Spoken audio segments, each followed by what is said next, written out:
हाँ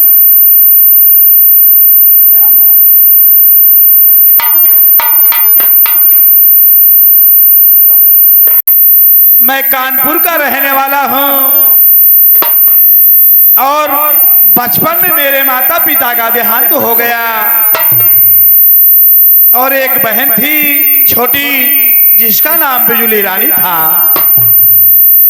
साथियों, जब से माता पिता का देहांत हुआ हम भाई बहन किसी ना किसी तरह से मेहनत मजदूरी कर करके पढ़ाई कर रहा था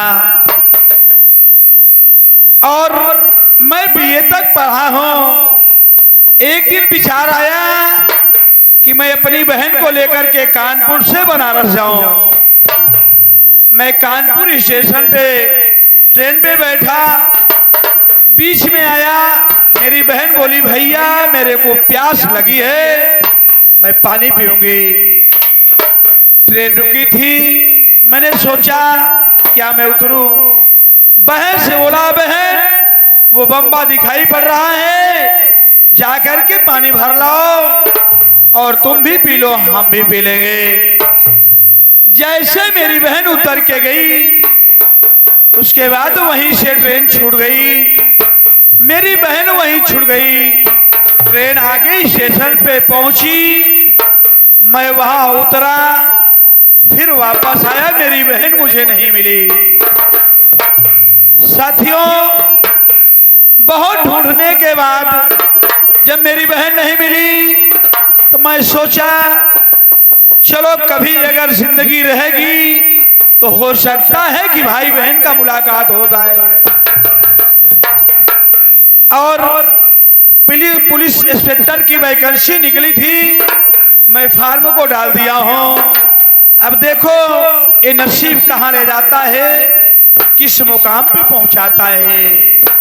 एक मेरा साथी है जिसका नाम लवकुश है, चलता हूं उसे मिलकर के अपनी बीती कहानी बताऊंगा।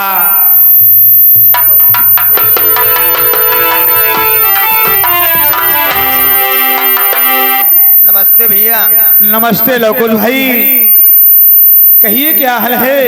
भैया आपके आशीर्वाद से भैया मैं और मेरा परिवार एकदम खुशहाल हूँ भैया। रहना भी चाहिए। आप अपना कीजिए भैया। लवकुश भाई हाँ भैया। मैं क्या बताऊं, आप तो जानते ही हैं हाँ भैया। कि जब से मेरी बहन बिछुड़ गई हाँ भैया। तब से मेरा दिमाग काम नहीं करता भाई। सही करे भैया। चलो थोड़ी देर बैठ कर इंतजार करता हूँ, कुछ समय बीत जाएगा उसके बाद फिर कहीं काम धाम देखूंगा। ठीक है बेलके भैया, जैसे आपकी राय हो भैया। लेकिन भैया ऐसे नहीं भैया, कुछ कहते हुए चलिए बैठिए तो ज्यादा अच्छा लगेगा, टाइम भी अपना कट जाएगा। अच्छी बात है। हाँ भैया।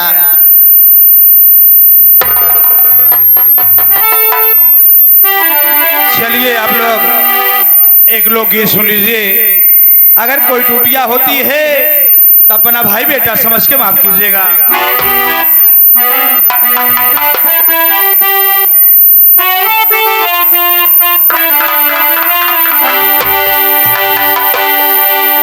बगिया में कूक के काली कोयलिया, बनवा में नाचे लमोर, आवा चली गौवा की ओर, आवा चली गौवा की ओर।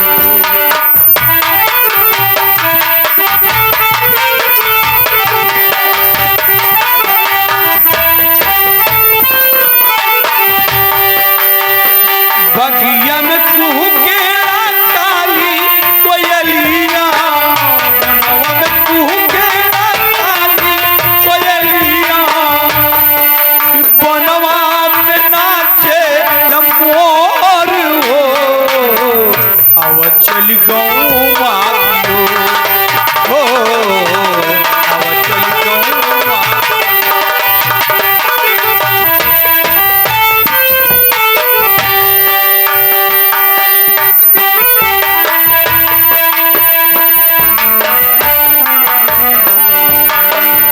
मनई दुलारी कई के मनई से बोले नहीं की नगरिया यहाँ संग संग डोले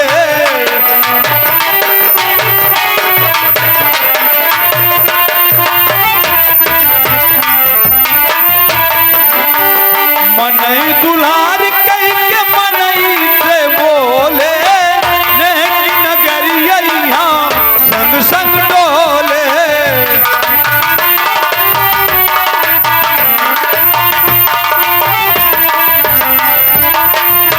केहू नहीं चोरहिया केहू नहीं छलिया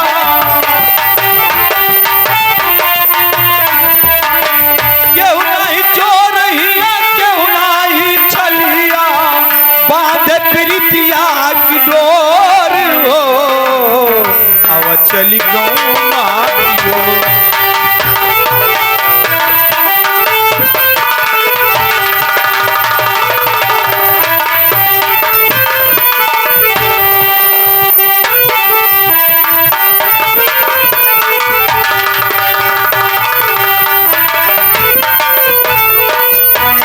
घर घर होई गई सरकारी शिक्षा गौवा में मांगे नहीं अब केहू भिक्षा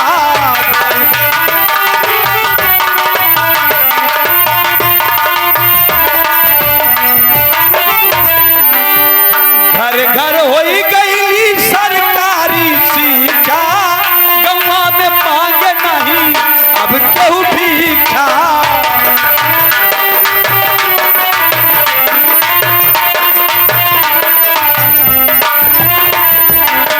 टूटही मड़हिया से बन गई महलिया टूटही मड़हिया से बन गए महलिया भैले बिजुरिया अजोर हो अब चली गौआ की ओर हो अब चली